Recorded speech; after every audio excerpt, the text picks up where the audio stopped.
Hola, bienvenidos todos a mi presentación de IGP. Hoy hablaré sobre mi tiempo en el extranjero y mi pasantía. Me llamo Stacy Dena y el título de mi proyecto es la realización de un festival llamado Sundersland y mi desarrollo cultural y lingüístico. Comenzaré con el lugar de mis estudios y cuánto tiempo me estuve y dónde. Tuve la suerte de poder irme en enero de 2021 y me estuve aproximadamente 7 meses. Estudio biología y español y es una de las razones por la cual elegí la Universidad de Alicante por su enfoque en biología, pero también porque es una ciudad con playa y mucho sol. El esquema de la presentación será la siguiente. Primero hablaré sobre la pasantía que completé en la ciudad de Madrid, que es un festival llamado Sundersland, y cómo yo resulté en el sector de lenguajes y traducciones, marketing y negocios. También hablaré sobre mi impacto lingüístico, ya sea en la morfología, el sintaxis y la sociolingüística. Y también hablaré sobre el desarrollo intercultural y cómo se aplica en el modelo de Chain y Starosta, y también en mi vida personal, académica y profesional.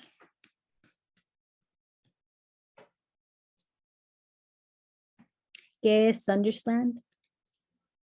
Muchos se preguntarán por qué no es en biología. Antes de entrar en detalle en qué es Sundersland, debido a la pandemia, fue muy difícil encontrar un laboratorio o algo relacionado con las ciencias que me dejara completar una pasantía.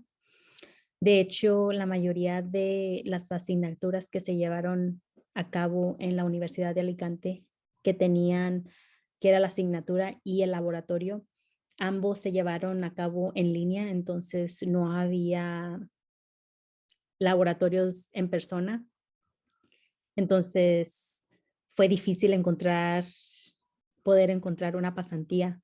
Entonces, por esta razón, completé un proyecto en el sector de marketing y negocios y lenguas y traducción, porque fue una oportunidad que se presentó y después de hablarlo con IGP, me apoyaron en la completación de esto. Entonces, yo trabajé con Tribu, que es una compañía pequeña, se les llama startup, con un equipo de aproximadamente 10 personas que acogió el festival Sundersland. El propósito es de activar, conectar y potenciar a la juventud en el ámbito de trabajo de carrera, algo muy similar al concepto de una feria profesional. Tribu actúa como un intermediario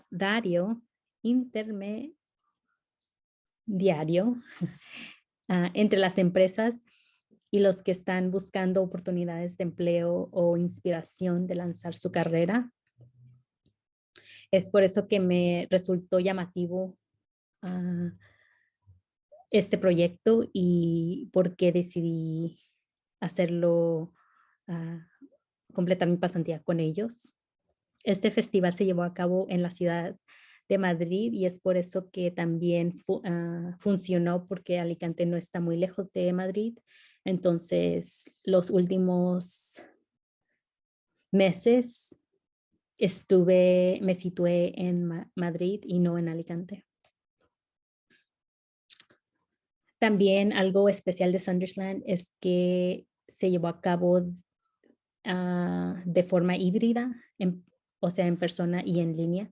Teníamos una plataforma diseñada para los asistentes que no podían atender, se podían conectar virtualmente de cualquier parte del país o del mundo y participar en actividades y estar presentes en charlas que teníamos en persona.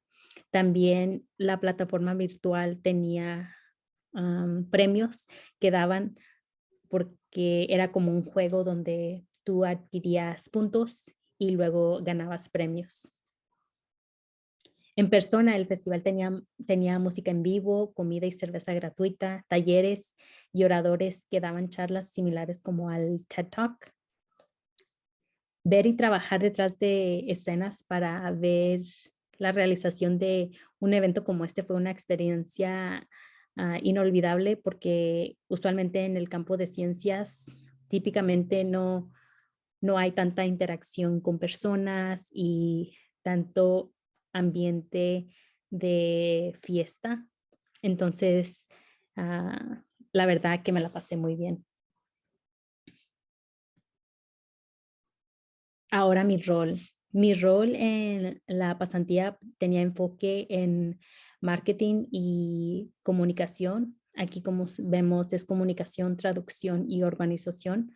Tenía que usar ah, bastante Excel y Google Drive y también LinkedIn. Antes de la pasantía nunca había usado Excel, realmente no lo conocía. Sabía de Excel, pero no la había utilizado tanto como la utilicé y pienso que me va a servir, es una habilidad que me va a servir en otros trabajos porque ya que lo he usado, me siento más confiada en la utilización de Excel. Aquí también podemos ver kits de comunicación. Yo fui responsable de criarlos y enviarlos a los colaboradores y patrocinadores del evento. Por ejemplo, un kit de comunicación tenía logo de Sundersland y logo de la empresa o patrocinador que estaba contribuyendo al evento y ellos tenían que promocionar y hacer un posteo en sus redes sociales para así crear la anticipación y así atraer a gente a que vayan al evento.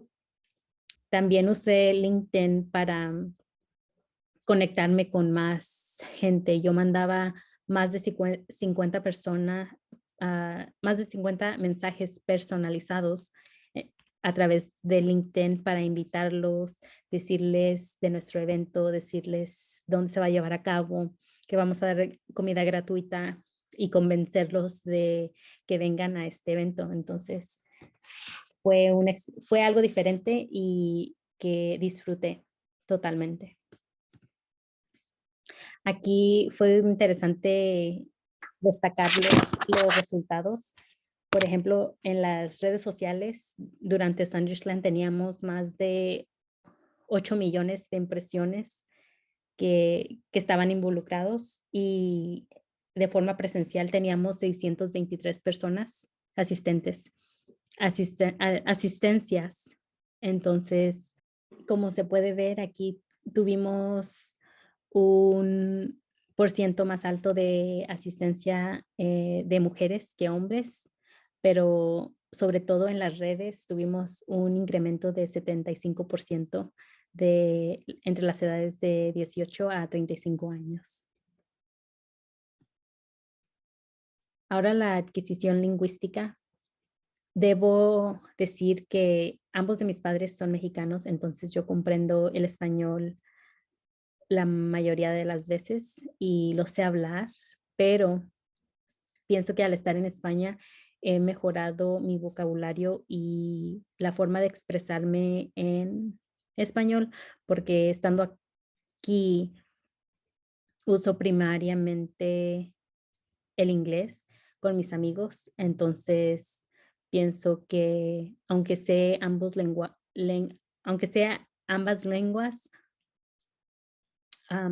estando en España sí noté una diferencia en mi conocimiento y especialmente en mi vocabulario. Ahora la morfología es un aspecto de la lingüística que era interesante comparar. La morfología se define como el estudio de la formación de palabras donde se analiza la estructura y las reglas de formación. Por ejemplo, el pretérito perfecto compuesto contra el pretérito indefinido es algo muy claro en el dialecto mexicano y dialecto peninsular o español. Por ejemplo, en España dirían he comido ensaladilla rusa en vez de comí ensaladilla rusa.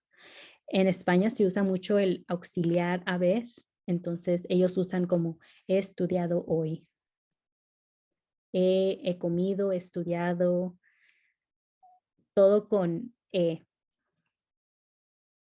Y en México, el dialecto mexicano usa solo la palabra como estudié hoy, comí hoy, salí hoy. Entonces fue interesante adaptarme a esa forma y de hecho sí me adapté rápidamente. ¿Ya? También los diminutivos que son en las palabras cuando se les agrega ito o ita, como chiquito, bonito, malito.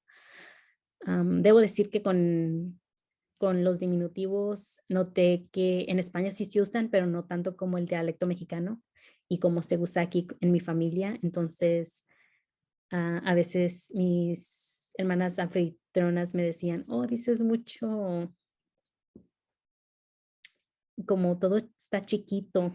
Y yo les decía sí, pero yo no notaba que decía palabras en forma diminutiva. Entonces fue también interesante. Y también la flexión verbal, que es específicamente en la segunda persona plural, donde en España usan otro pronombre que es el vosotros. Y yo decía, vosotros quieren ir. Y es incorrecto porque el vosotros tiene su propia conjugación.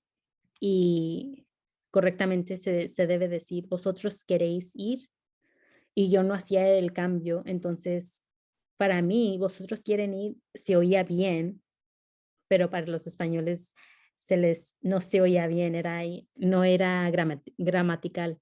Entonces también era interesante ver ese cambio en mi habla. Ahora el sintaxis, que es el orden y la combinación de palabras o morfemas, que les atribuye una función en la oración. Por ejemplo, el fenómeno del leísmo es el cambio del pronombre acusativo la, lo o la al pronombre dativo le con el uso impropio que funciona para un complemento directo masculino. Por ejemplo, en vez de decir lo quiero mucho a tu hermano, lo quiero mucho, ellos dirían le quiero mucho y es uso impropio, pero la RAE lo reconoce y lo acepta.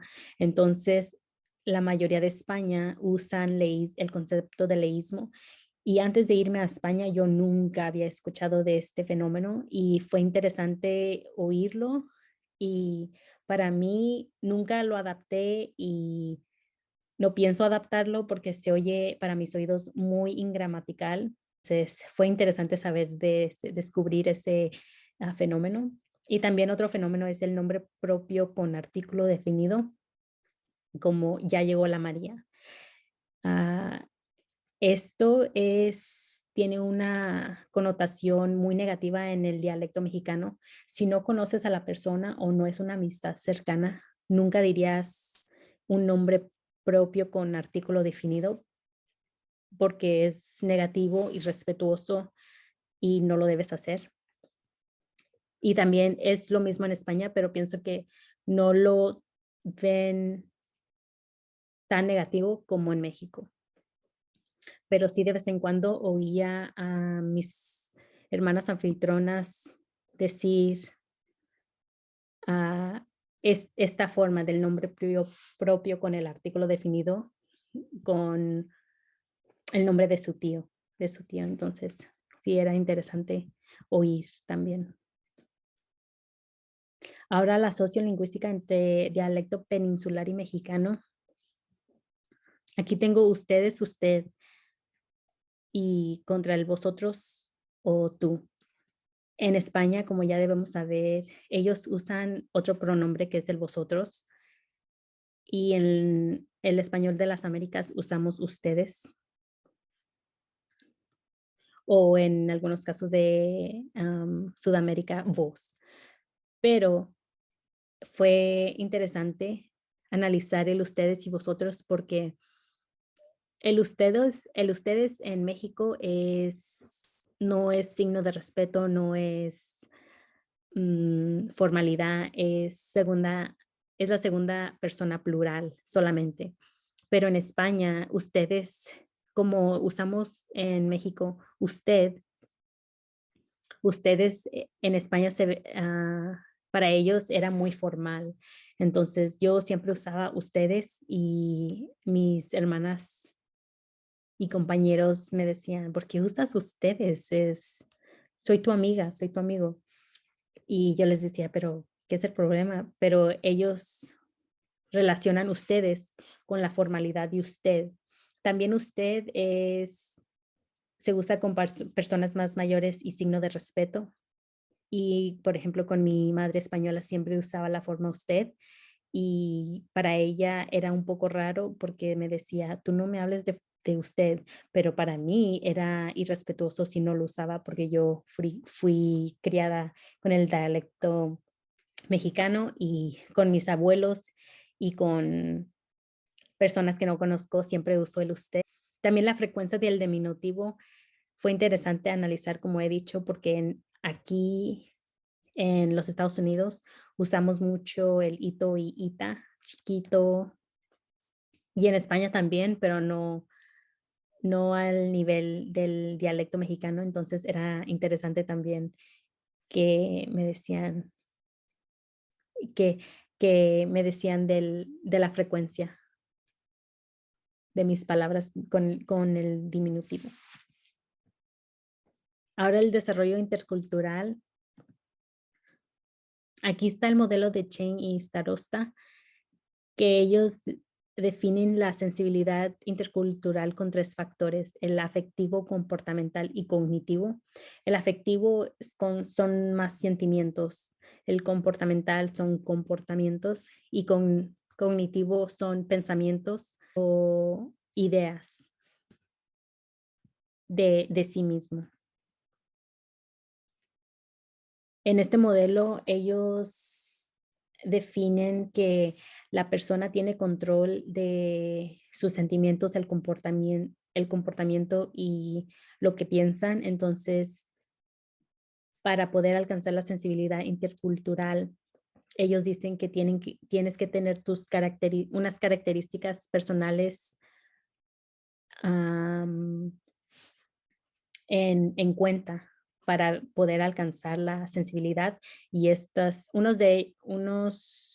unas características son la visión optimista, la apertura de la mente, actitudes de no juzgar y empatía.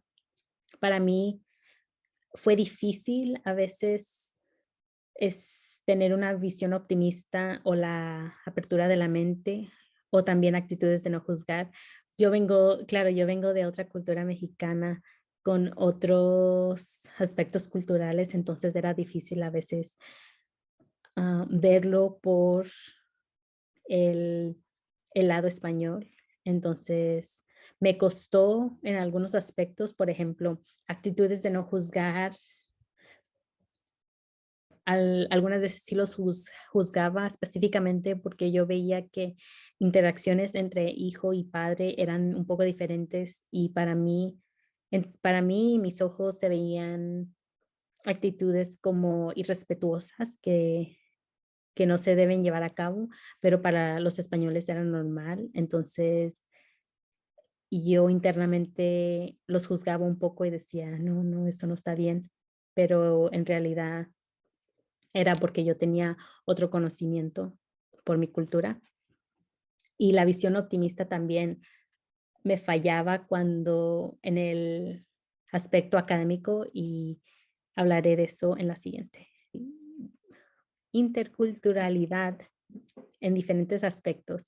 Por ejemplo, en mi vida personal, pienso que alcancé la sensibilidad intercultural en casi la mayoría de los aspectos, en la comida, en el tiempo en que cenábamos, porque yo, siendo de familia mexicana, ya comía tarde, entonces unas horas más tarde no hacía una gran diferencia. También en los platillos, la comida estaba muy rica, los arroces, los mariscos, Mm, sí, todo muy rico. También la siesta, el aspecto de siesta y descansar después de comer también me adapté perfectamente. En lo académico, ahí fue donde fue más difícil. Ellos tienen otro estilo entre la enseñanza académica. Ellos dejan que los estudiantes tomen control de las asignaturas. Entonces, nosotros nos daba el, nos daba, nos daba el tema del día y nosotros estábamos encargados de estudiarlo y saberlo para el examen final. Y esa es otra cosa, no nos daban tareas o otros trabajos que hacer, solo era un examen que determinaba tu nota. Entonces eso me causaba angustia y es cuando me fallaba mi visión optimista, porque no era muy optimista en este concepto. Yo pensé que iba a suspender y sí, también noté que la relación entre los profesores y los estudiantes es un poco diferente al que yo acostumbro aquí, de poder ir al profesor cuando tengamos preguntas, o los profesores aquí en los Estados Unidos son muy acomedores y nos quieren ayudar para ser exitosos, y en España no es el caso. Si tú tienes preguntas, tú tienes que ir, pero los profesores no tienen esa conexión con sus estudiantes, entonces fue difícil. Y en el aspecto profesional, siento que aunque no fue directamente aplicado a biología o las ciencias, pienso que aprendí mucho del ritmo y que sí me adapté, del ritmo de trabajo, de la importancia de el trabajo en equipo, la importancia en no solo el trabajo, pero a ellos les importa la persona. Si la persona no se siente bien, se toman el día. Si algo está fallando, ellos se ayudan uno al otro o cosa de esa. También aprendí más sobre am, Excel y cosas que yo usualmente no uso a diario, cómo hacer códigos de descuento. Me dejaron aprender, aunque no es un sector muy típico para mí, tuvieron la paciencia y por eso estoy muy agradecida con ellos. Finalmente, aquí están mis agradecimientos. Primeramente al profesor Benito Tiki, que sin él no hubiera completado mi carrera con IGP. Fue muy paciente conmigo y pienso que sin él no hubiera terminado o no pudiera terminar. Entonces, le agradezco de todo corazón que estuvo paciente y estuvo en cada paso mío. También al equipo de IGP, que también desde yo estando en España y desde la oficina de Education Abroad, y me ayudaban, me mandaban correos, la oficina de Education Abroad, y también a mis padres por ser pacientes y entender que algunas veces tengo que tomar riesgos. Gracias por confiar, que confían en mí y que sí, que pude completar esto. Finalmente, gracias a ustedes por escuchar. Si tienen preguntas, déjenmelas y yo les contesto lo que necesiten. Gracias. Adiós.